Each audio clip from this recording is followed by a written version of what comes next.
नमस्कार, good morning, Ram Ram, Radhe Radhe. सभी चरक, धनवंतरी, सुपर्णखा, रावण, मेघनाथ, अश्वत्थामा, द्रौपदी, दुर्योधन, दुशासन, कृष्ण, राम, सभी जितने भी मेरे प्यारे साथी मेरे साथ जुड़ चुके हैं, आप सभी का हार्दिक अभिनंदन और स्वागत। आपके परिवार कुमार एडुटेनमेंट पर। सुनील ठाकुर, सुमन यादव, राधिका कह, अभय कुमार जी, छोटू जाटव जी, जाटव जी, छोटू जी, खुशबू खाटून जी, और रावण, सुस्मिता, सुदीप कुमार प्रजापति, और प्यारे बच्चे जो भी मेरे साथ जुड़ चुके हैं, आप सभी का हार्दिक अभिनंदन और स्वागत। आपके परिवार कुमार एडुटेनमेंट पर। अनीता, रचना सिंह, अमृत, सुनील ठाकुर, मेरा नाम अरुण, अरुण नाम है मेरा, अनुज पाल, अमृत, संदीप कुमार, अरविंद अरगाल, विकास सिंह, और जो भी प्यारे साथी जुड़े हैं, आपका हार्दिक अभिनंदन और स्वागत। कैसे हैं आप सभी? मेरी आवाज आपको आ रही है? मैं दिखाई दे रहा हूं? निधि पाल, सुदामा पॉल, दीपिका कुंडू, सुदामा, सुषमा यादव, जितिन प्रसाद, रियाज अहमद, बाकी के जितने भी जुड़ चुके हैं, आप सभी का हार्दिक अभिनंदन और स्वागत। कल हम पढ़ रहे थे बेटा राष्ट्रीय राजमार्ग,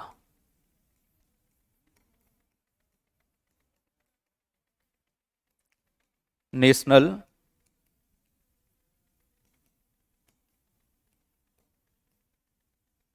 हाईवेज,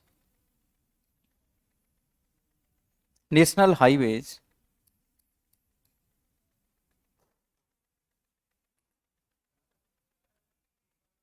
करते हैं कोशिश दोबारा से। NH1, NH1, इसका सुरसा सूरी मार्ग था पुराना नाम।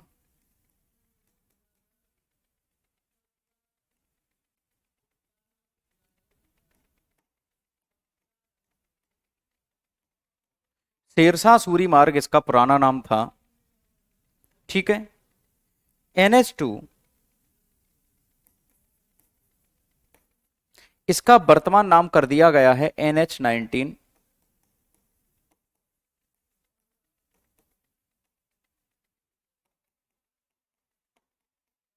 NH19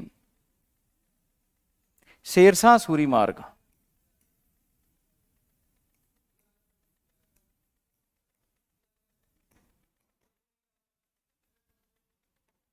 शेरशाह सूरी मार्ग, वर्तमान नाम है इसका NH19।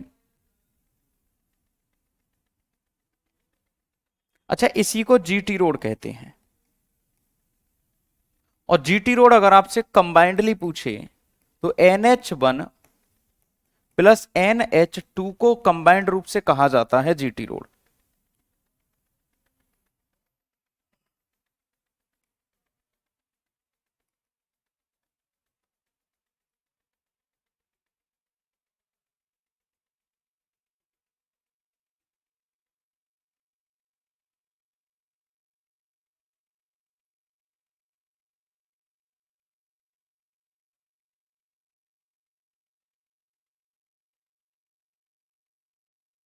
नई दिल्ली, अंबाला, जालंधर,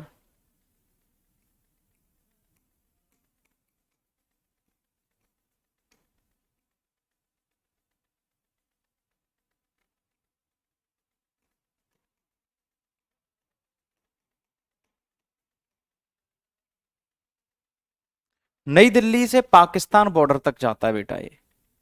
अब है Param Padmashri Devi ji, Khaliquzzama, Nishant Mishra, Nilesh Gautam, MK Khan. Para Olympic की क्लास यूट्यूब पर नहीं मिली मुझे। नहीं बेटा, पड़ी हुई है, ये रही पैरा ओलंपिक की क्लास, अगर आप देखोगे ध्यान से ये रही।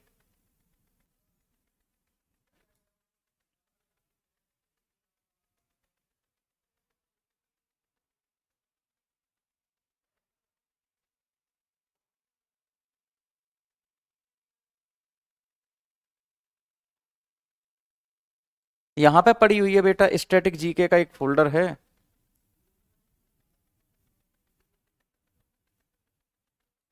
देखो ये रही, ये साफ साफ दिख रही है, पैरा ओलंपिक की क्लास है ये। यार कहाँ नहीं है, ये तो रही पैरा ओलंपिक की क्लास, ये रही। प्ले लिस्ट में जाओगे, स्टैटिक जीके वाला फोल्डर खोलोगे, बस पैरा ओलंपिक की क्लास मिलेगी।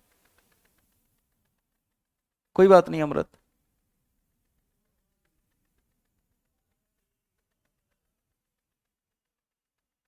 नहीं, कोई नियम व्याम नहीं होते, सेम वही होता है। कोई नए नियम व्याम नहीं होते, कुछ नहीं होता, सेम ही है। अरे यार हट जा, तू क्या पिला रहा है लोगों को, दुष्ट कहीं के। ये रही पैरा ओलंपिक, बढ़िया चल रहा है सब, ये रहा।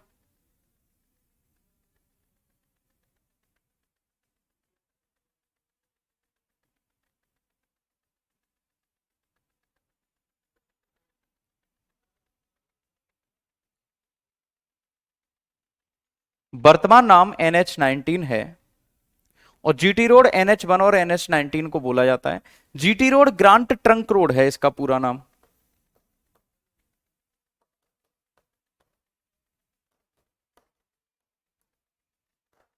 ग्रांट ट्रंक रोड है इसका नाम, है ना। अब आपसे अगर पूछे कि ग्रांट ट्रंक रोड कहां से कहां तक जाता है, तो नई दिल्ली से कलकत्ता तक।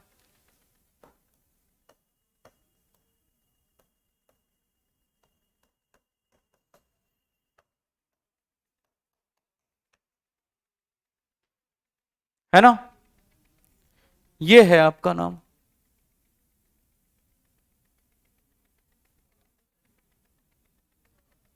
एनटीपीसी में 6 देशों में और यूपीएसआई में 7 देशों में। कल क्यों नहीं बताया था, वहीं के वहीं बात कर लेते, मैं एक बार देख लूंगा। 7 देशों में ही होता है वैसे तो। बांग्लादेश हो सकता है एक आध में स्किप हो जाता है बेटा, इसका कोई बड़ी बात नहीं है।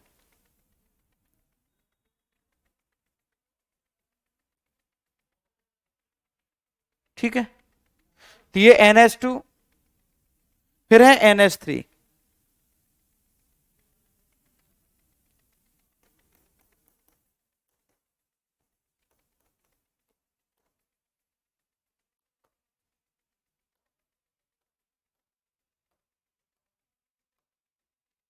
आगरा टू मुंबई।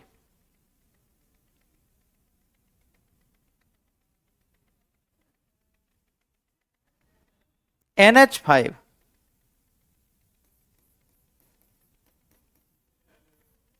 NH5 बहारा गोरा टू चेन्नई।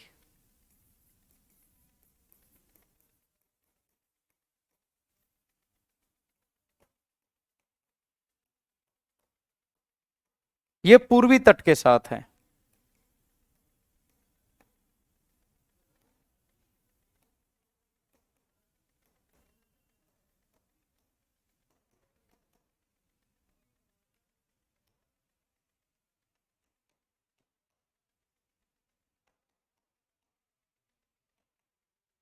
ईस्ट कोस्ट के साथ है।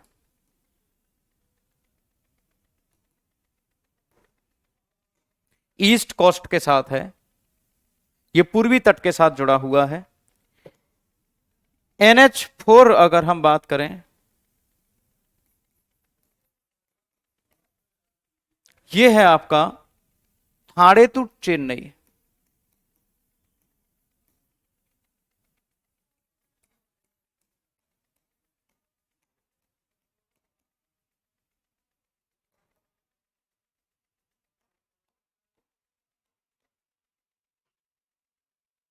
NH4। NH8 है आपका, NH7 लिख लो पहले, इंपोर्टेंट ही लिखा दे रहा हूं, NH7 है, ये सबसे लंबा है, इसको NH44 भी कहते हैं वर्तमान में। NH7 वाराणसी से कन्याकुमारी।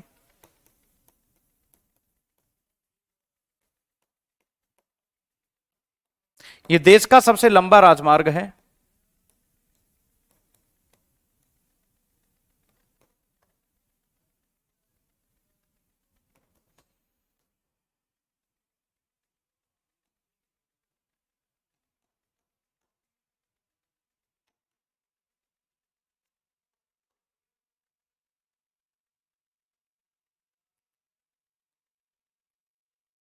NH7,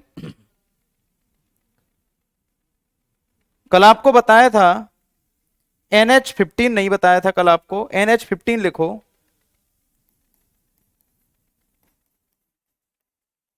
दिल्ली से फजिल्का,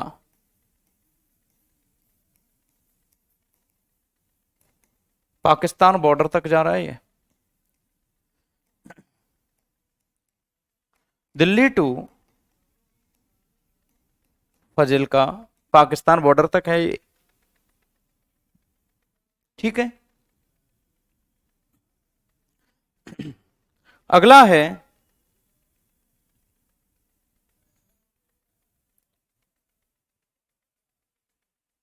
NH10 है बेटा, सॉरी, NH10 है दिल्ली से फजिल्का। NH15,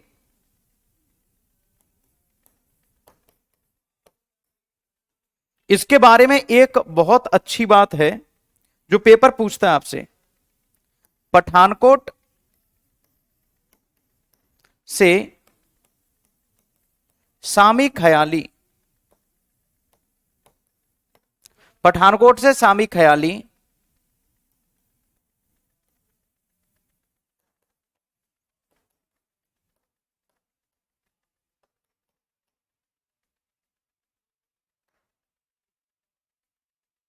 पठानकोट टू सामी ख्याली, यह रेगिस्तान अर्थात थार मरुस्थल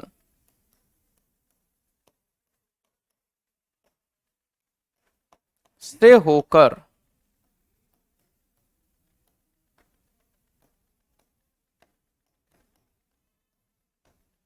होकर गुजरता है।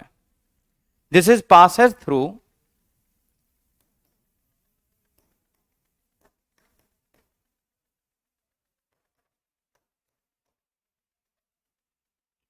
Thar desert, Thar desert. बेटा कोई ट्रिक नहीं है, कई बार रिवीजन करना पड़ेगा, प्रैक्टिस करनी पड़ेगी, उससे याद होगा। ट्रिकों में जिंदगी बीत जाएगी। लंबाई मत लिखवाओ, जो है सो याद कर लो, इतना ही पूछता है। इतना सब इतना डिटेल डीप नहीं पूछता बेटा। और अगर चाहते हो लंबाई लिखना तो एक बार खुद से कोशिश करना, गूगल पर इसके बारे में सारी चीजें मिल जाएंगी। तो दो दी तीन तीन बार अगर आप सर्च करके लिखोगे तो और अच्छे से याद हो जाएगा आपको।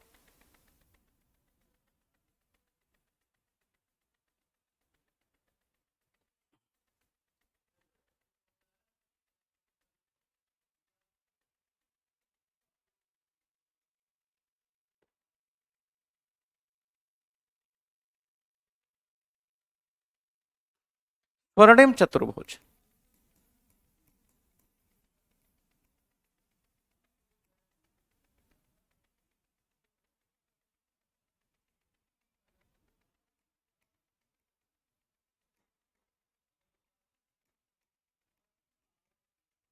गोल्डन क्वाड्रिलेटरल स्वर्णिम चतुर्भुज योजना, यह अटल बिहारी वाजपेयी के शासन में शुरू हुई थी। और इस योजना में हुआ क्या था वो समझिए कि चार बड़े महासागर नगरों को जोड़ा गया था। चार बड़े महानगरों को जोड़ा गया था, इसको कहते हैं स्वर्णिम चतुर्भुज। तो स्वर्णिम चतुर्भुज योजना में आपको देखने को मिला कि श्रीनगर से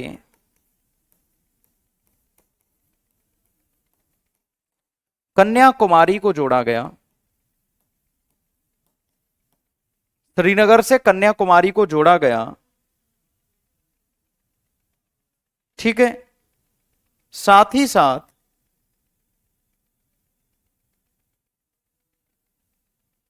सिलचर से,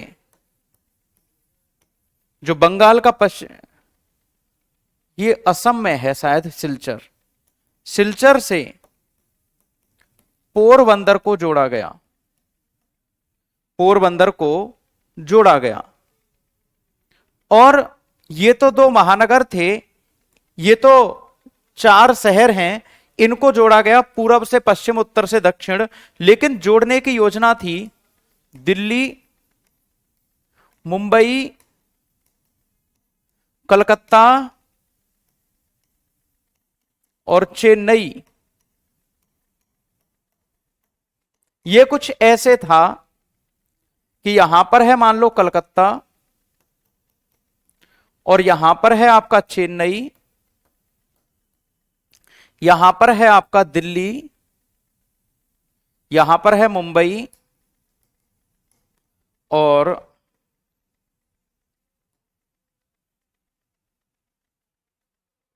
यहां पर है कहीं दिल्ली। तो ये इस प्रकार से इनको जोड़ा गया था, ऐसे करके जोड़ा गया था इनको चारों को। दिल्ली से कलकत्ता, कलकत्ता से चेन्नई, चेन्नई से मुंबई, मुंबई से दिल्ली। ये क्वाड्रिलेटरल की तरह बन गया था, चतुर्भुज की तरह बन गया था। इसी को कहते हैं स्वर्णिम चतुर्भुज। आपसे कई बार पूछा गया है कि स्वर्णिम चतुर्भुज में कितने महानगरों को जोड़ा गया, तो आप क्या बताएंगे? 4। कई बार पूछ लेता है कौन सा महानगर इसमें शामिल नहीं था, तो कौन सा शामिल नहीं था? ये बात या 4 याद रख लो, जो रह जाए वो आपका शामिल नहीं था, है ना? वो वाली बात आप बता देना उसको कि कौन सा शामिल नहीं था। बाकी आपको याद रहने चाहिए ये चारों। क्लियर है बेटा? इसके बाद देखो,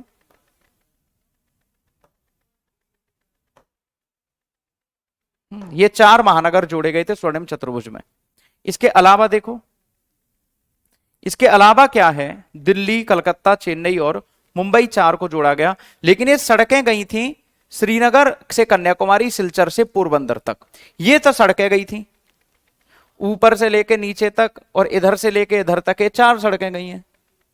यहां तक क्लियर है? कलकत्ता है और दिल्ली है, मुंबई है, चेन्नई भी तो है मानवी, चेन्नई भी तो है बेटा।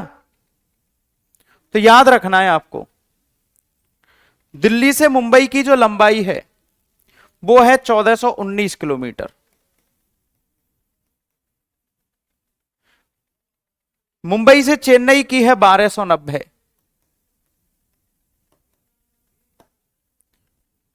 चेन्नई से कलकत्ता 1684,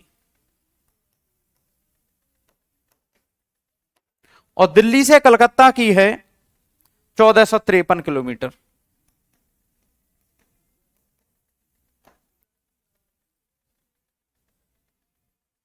ठीक है, तो ये बात आपको याद रखनी है ना?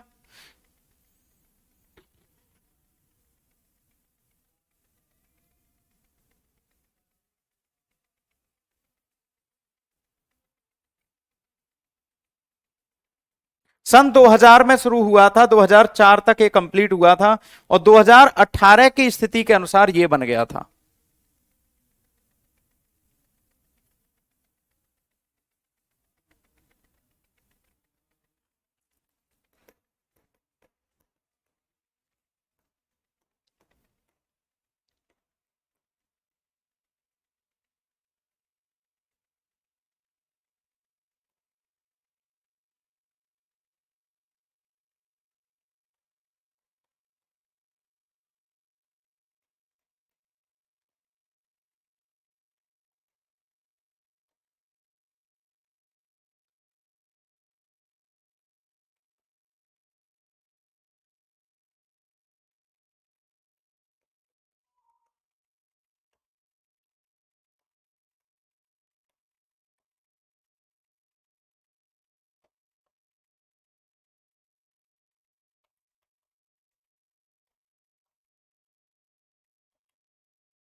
एजेंट झांसी, ये बात याद रखना।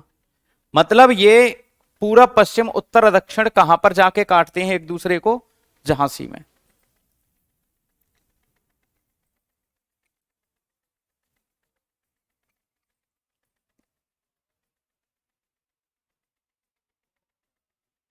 सर गेट खोलने पर भूत अंदर आ जाता है रात में, मत खोला कर। दिन में चला जाता होगा भूत तो दिन में खुला रहने दिया कर, जिससे कि भूत बाहर निकल जाए, और रात में खोला ही मत करे जिससे कि अंदर आए। अब यहां पर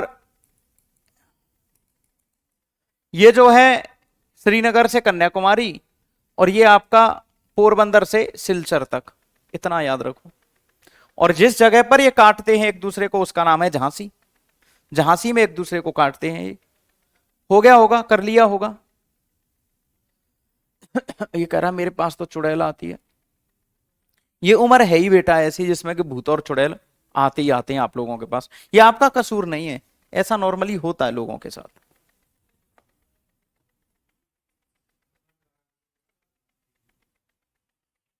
हम्म।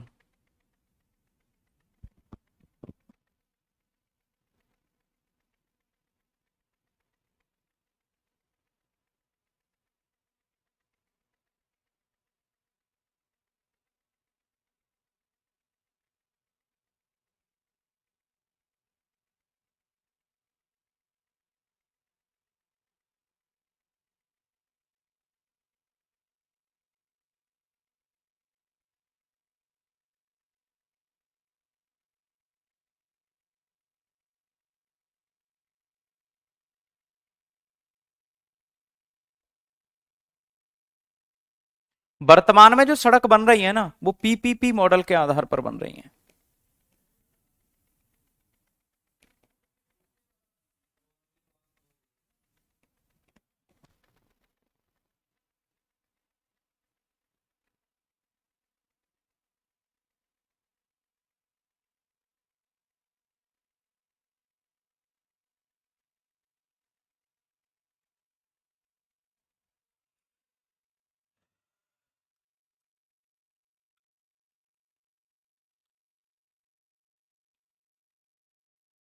2004 है इसकी ईयर।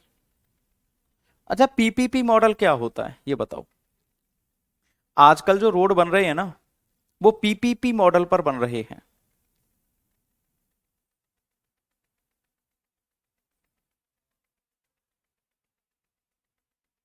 समझ रहे हैं?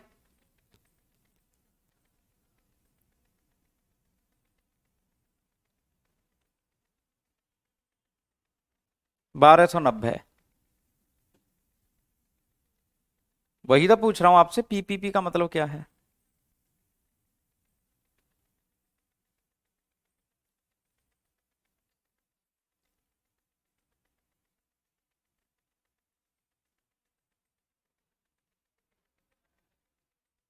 Public private partnership.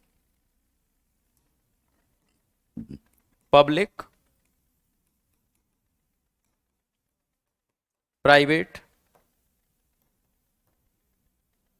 पार्टनरशिप। वर्तमान में रोड इस माध्यम से बन रहे हैं। अब ये होते क्या है बेटा, देखो फुल फॉर्म पूछता है और एक बात दिमाग में डाल लो, वो समझ लो, बस ये इतना पूछ लेता है।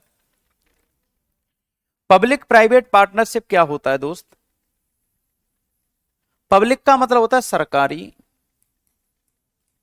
प्राइवेट का मतलब होता है निजी, और पार्टनरशिप का मतलब होता है साझेदारी।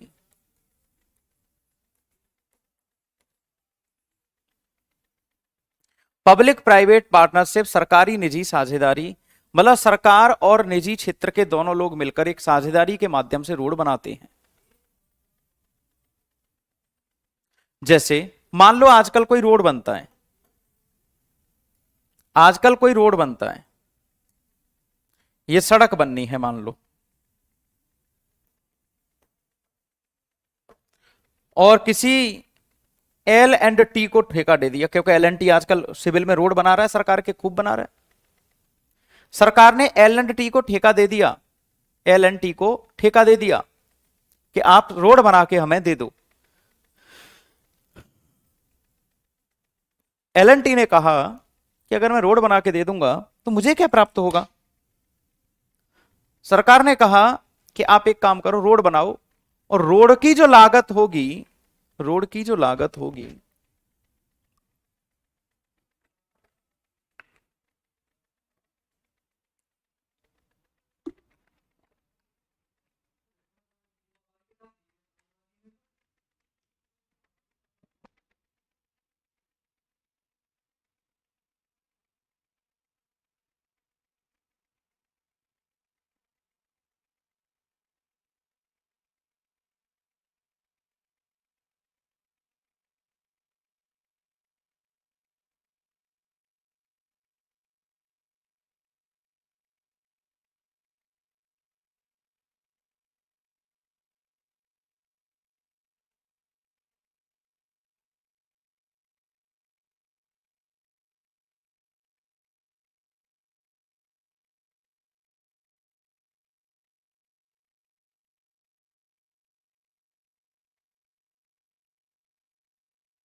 तो प्राइवेट व्यक्ति रोड बना देगा और 20 साल 25 साल तक टोल टैक्स वसूलेगा। वो अपना टोल टैक्स लगा देगा। टोल टैक्स सरकारी नहीं होते, ये प्राइवेट होते हैं।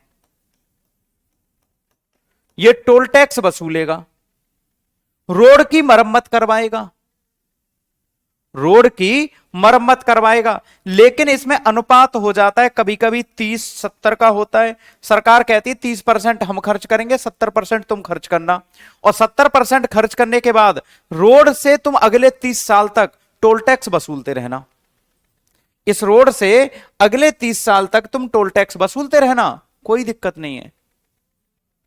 सरकार प्राइवेट को दे देती है और 30 साल तक रोड की जो टूट फूट होगी उस सबको बनाने की जिम्मेदारी किसकी है? सही करने की जिम्मेदारी उस प्राइवेट सेक्टर की। और फिर 30 साल के बाद वो सरकार ले लेगी उस रोड को, फिर वो रोड सरकार के अंडर में आ जाएगा। अब सरकार उससे टोल टैक्स हटा सकती है। क्या कर सकती है? सरकार टोल टैक्स हटा सकती है कि अब उसकी भरपाई हो गई, वो अपना लेके चला गया। उसमें फायदा होता है प्राइवेट कंपनियों को खूब सारा। तो ये आपके समझ में पीपीपी मॉडल आ चुका होगा। कितने बच्चों के आ चुका है वो एक बता दो। हाँ, एल&टी कंपनी है एक प्राइवेट।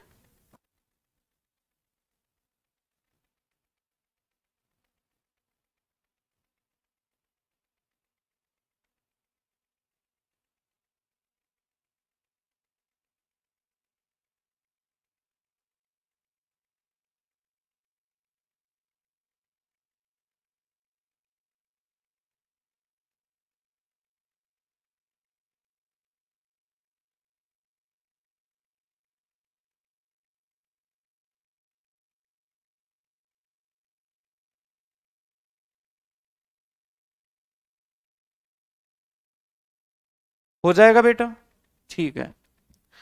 अब करते हैं, एक योजना है सरकार की, उसका नाम है प्रधानमंत्री ग्राम सड़क योजना।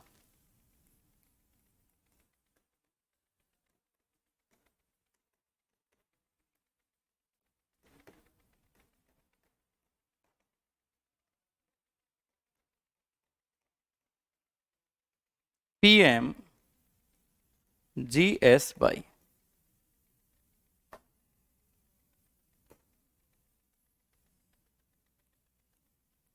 प्रधानमंत्री ग्राम सड़क योजना ये है क्या भैया? 25 दिसंबर सन 2000 को शुरू हुई।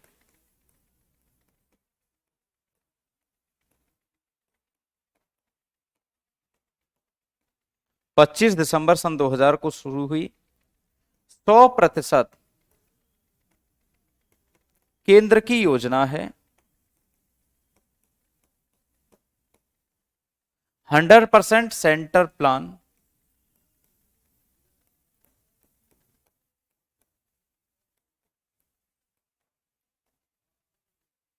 सौ परसेंट केंद्र की योजना है।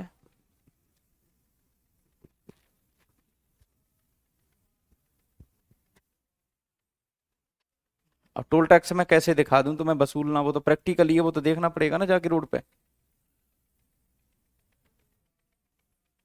100% केंद्र की योजना है।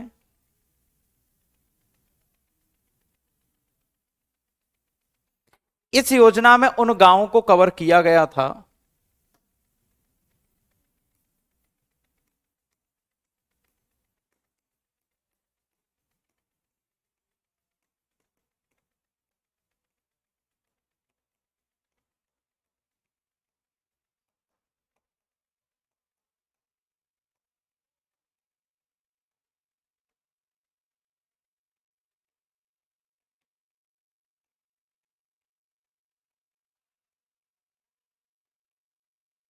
इस योजना में उन ग्रामीण इलाकों को कवर किया गया था जिनकी आबादी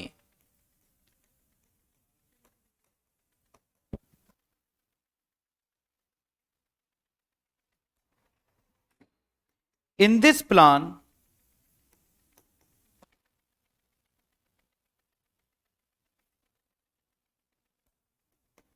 in this plan those rural area were covered whose population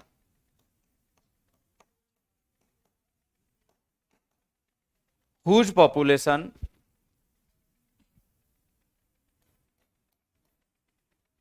whose population is 1000 इन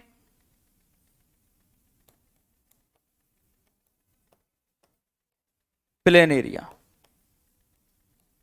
उन क्षेत्रों को कवर किया गया जहां पर मैदानी भागों में 1000 जनसंख्या वाले गांव हैं। बेटा ये मुझे नहीं पता, दो टोल के बीच में मिनिमम डिस्टेंस कितनी होनी चाहिए, ये मुझे नहीं पता बेटा। ये अलग अलग अपने अपने हिसाब से करवाते हैं, है ना। और 500 की आबादी, 500 लोग,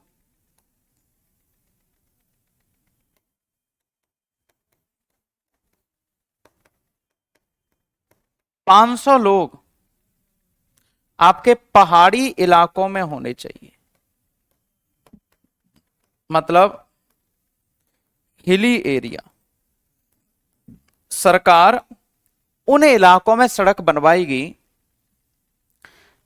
उन गांवों में सड़क बनवाएगी जहां पर कम से कम जनसंख्या 1000 है, लेकिन वो गांव प्लेन एरिया में आता है। पहाड़ी और पूर्वोत्तर वाले जो राज्य हैं, नॉर्थ ईस्ट,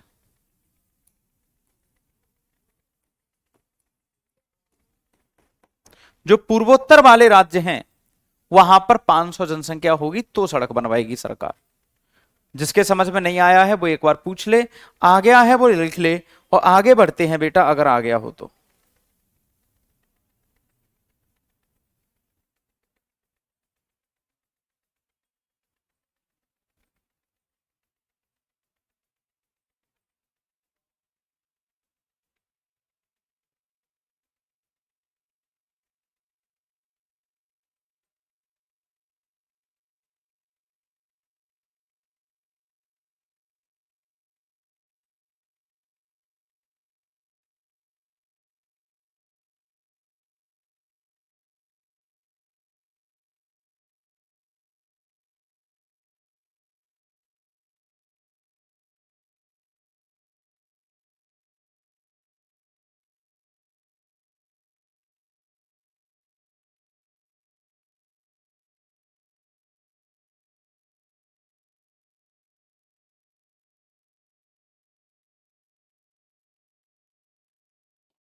यहां तक किसी को कोई दिक्कत या परेशानी हो तो पूछ ले, नहीं हो तो आगे बढ़ते हैं।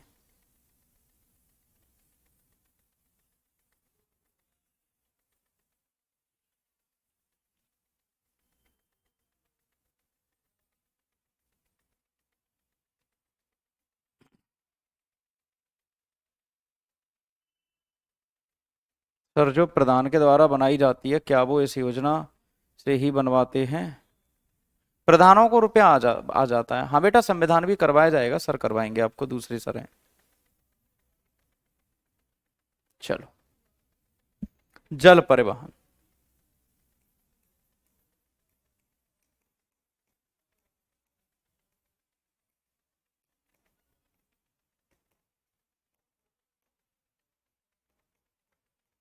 अच्छा, जल परिवहन कितने तरीके से हो सकता है? जल परिवहन कितने तरीकों से हो सकता है?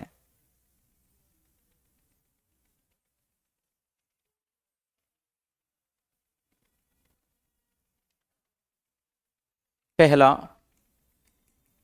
बंदरगाह हो सकते हैं, पोर्ट, और दूसरा नदी हो सकती है, रिवर्स,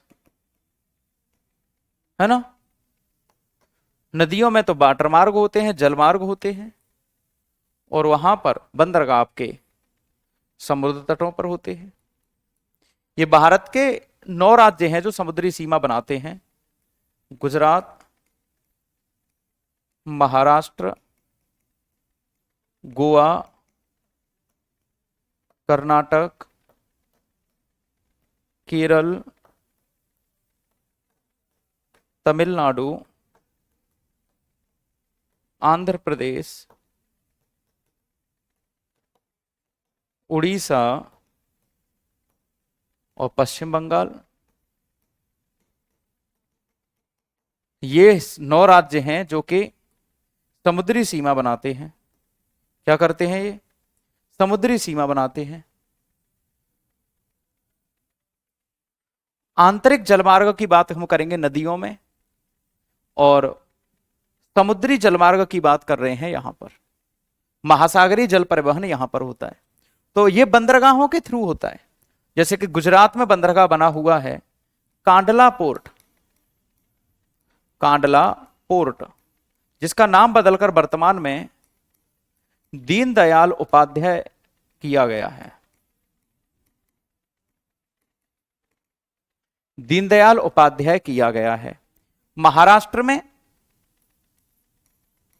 जवाहरलाल नेहरू, या फिर इसी को निहोबा शोभा। एक तो बंदरगाह ये है मुंबई में, और दूसरा है मुंबई पोर्ट। मुंबई पोर्ट। गोवा की अगर बात करें तो मुर्मू गोवा। गोवा का बंदरगाह कौन सा है? मुर्मू गोवा पोर्ट। कर्नाटक की बात करें तो न्यू मंगलोर पोर्ट। केरल की अगर बात करें तो कोचीन पोर्ट। और तमिलनाडु की बात करें तूतीकोरिन,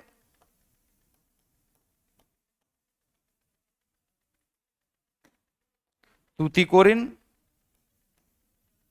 एन्नोर। ये पोर्ट दोनों तमिलनाडु में है। भारत का सबसे गहरा बंदरगाह विशाखापट्टनम, और उड़ीसा में पारादीप, और पश्चिम बंगाल में हल्दिया, और कलकत्ता पोर्ट प्रसिद्ध है।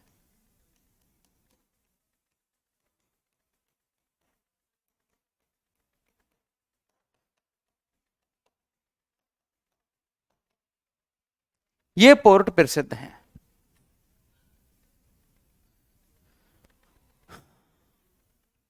Twenty three small and large port. देखो, स्मॉल का मतलब तो यह है कहीं पर भी टटिया डाल के बना लो। चेन्नई भी है। ये अंतरराष्ट्रीय व्यापार के लिए ज्यादा प्रयोग किए जाते हैं। ये वाले पोर्ट अंतरराष्ट्रीय व्यापार के लिए ज्यादा प्रयोग किए जाते हैं। तो ये बात आपको याद रखनी है। नाम चेंज कर देते हैं, उनका मन करता है वो कर देते हैं, उनकी सरकार है वो कुछ भी कर सकते हैं। ठीक है बेटा, नाम चेंज कर दिया, कोई दिक्कत नहीं, कर दें दो, क्या परेशानी है? कर दिया तो कर दिया। ठीक है।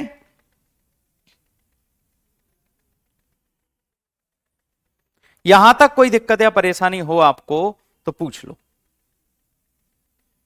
किसी को भी दिक्कत या परेशानी हो तो पूछ लो।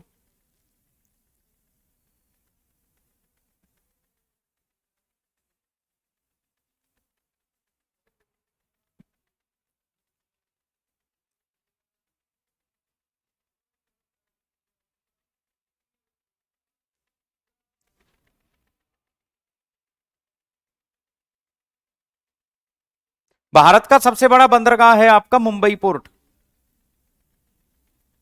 भारत का सबसे गहरा बंदरगाह है विशाखापट्टनम। अगर आपने लिख लिया है तो बताइए एक बार।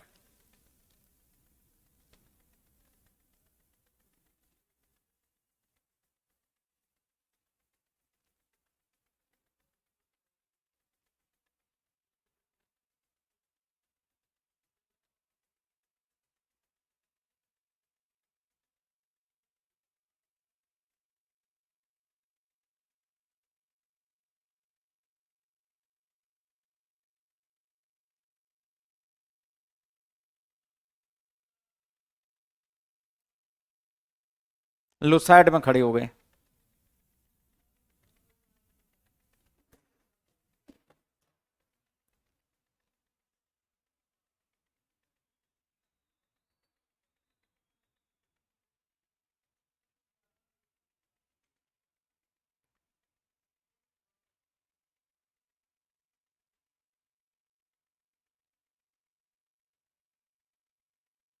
अंतर्देशीय जलमार्ग,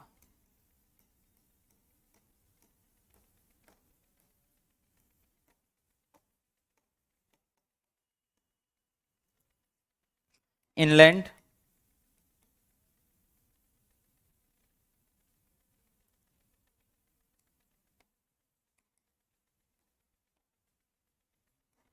वाटरवेज।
अभी वर्तमान में हमारे देश में 5 जलमार्ग हैं।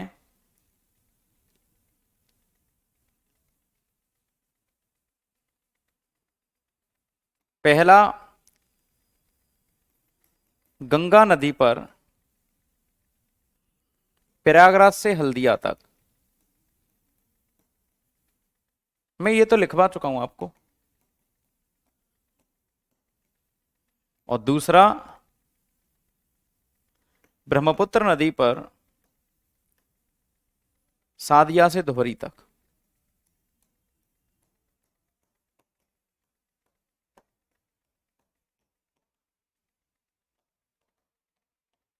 सादिया से धुबरी तक।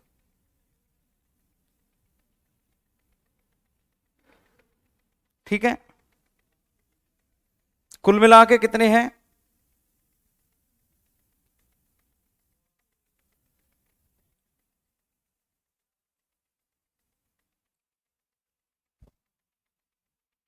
कुल मिला के कितने हैं? 5।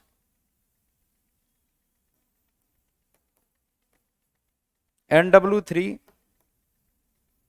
केरल में, कोट्टम से कुट्टापुरम, कोलम से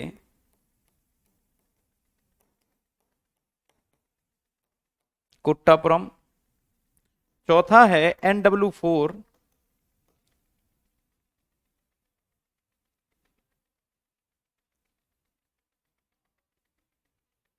ये आपका वजीराबाद,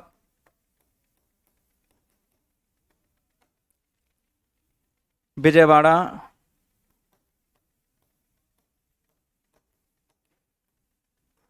और पांडिचेरी।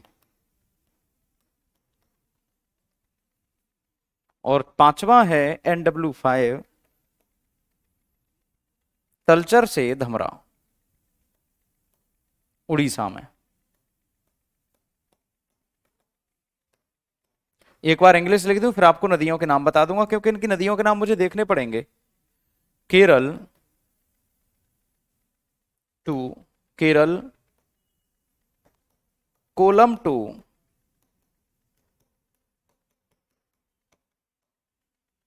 कोट्टापुरम,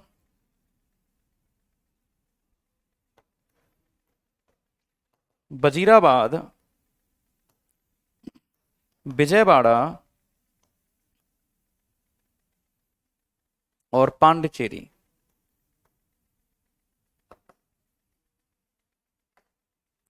तलचर से धमरा,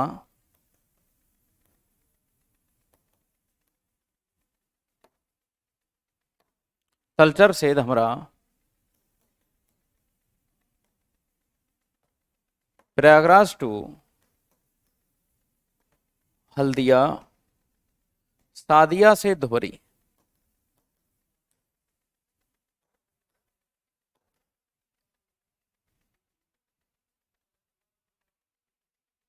वाटर मार्ग, एनडब्ल्यू का मतलब नेशनल वाटरवे।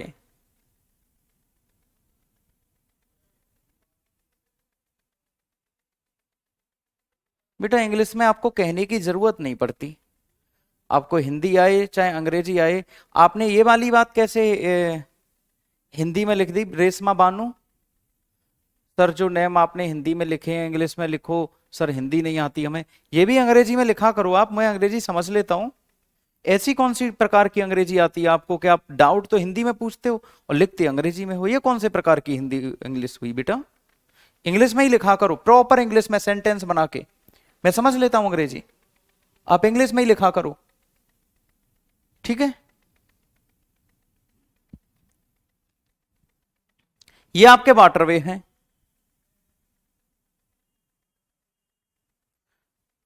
तो वाटरवे खत्म हो गया, जल परिवहन खत्म हो गया और आपका सड़क परिवहन खत्म हो गया। कल रेल परिवहन और एयर परिवहन करवा दूंगा, कंप्लीट हो जाएगा आपका।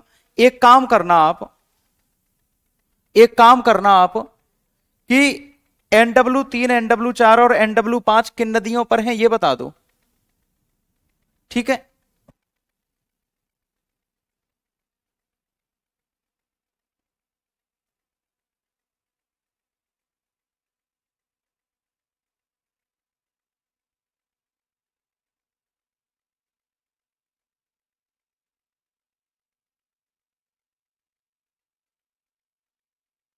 ये नहर पर है, किसी नदी पर नहीं है।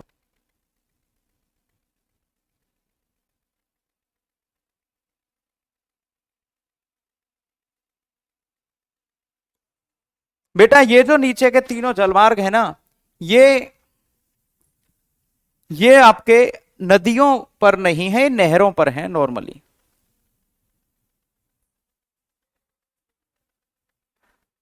Ma'am I am not going to rate your English, just tell me the वे।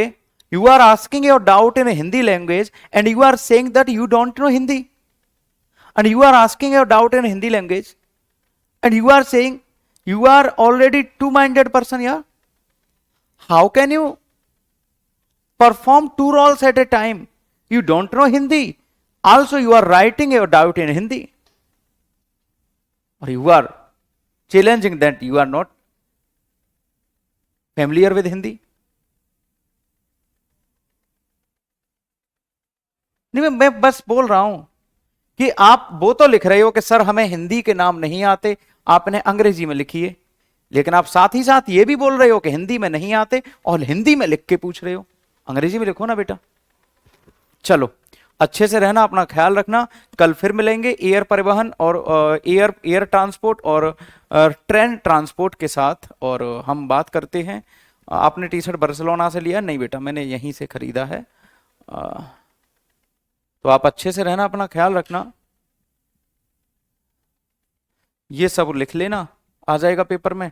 हाँ मिट्टी करवाऊंगा ना, मिट्टी होगी अभी रह गई है, वो मंडे से होगी ना, सारा कुछ करवाऊंगा, चिंता मत करना। थैंक यू सो मच, बहुत बहुत धन्यवाद, लव यू ऑल।